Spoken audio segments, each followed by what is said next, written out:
நான் வந்து எல்லாத்தையும் அவதானிச்சுக்கிட்டு இருக்கேன், கவனிச்சுக்கிட்டு இருக்கிறேன்.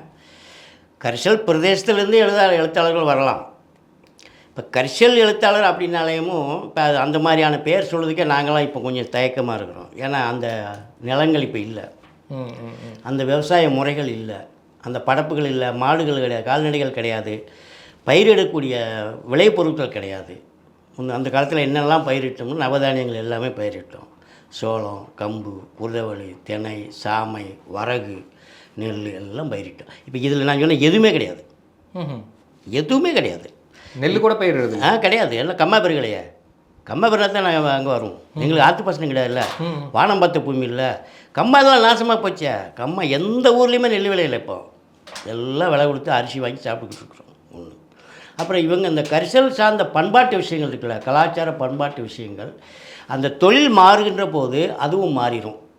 இப்போ கிராமங்கள் எடுத்துக்கிட்டிங்கன்னா நீங்கள் நினைக்கிற மாதிரிலாம் இல்லை. கிராமங்கள் ஒரு பழமொழி யாருக்கும் தெரியாது. வடிவேல் சொன்னது மாதிரி, கவுண்டமணி சொன்னது மாதிரி, செந்தில் சொன்னது மாதிரி மாற்றிட்டான், அவ்வளோவுக்கு மாற்றிட்டோம். ஆனால் அது எல்லாமே பழமொழிகளாக இருந்த விஷயங்கள் எல்லாம் போயிடுச்சு. ஆக நீங்கள் இவங்க எழுதுறது கரிசல் எழுதுல எதை எழுத போகிறீங்கன்னு நான் கேட்குறேன். கரிசல் எழுதுறதுக்கு என்னத்தை எழுத போகிறீங்கன்னு கேட்குறேன். கீரா காலத்தில், சேபராசன் காலத்தில், பூமணி காலத்தில் எல்லாம் எழுதி தீர்த்துட்டாங்க. அதில் கொஞ்சம் மிச்சம் மீதி இருந்ததை நான் எழுதி முடிச்சிட்டேன். இனிமேல் உருவாகிற எழுத்தாளர்கள் கரிசல் எழுத்தாளர் சொல்லிக்கிறாமே ஒழிய அங்கே எழுதுறதுக்கு எதுவுமே கிடையாது.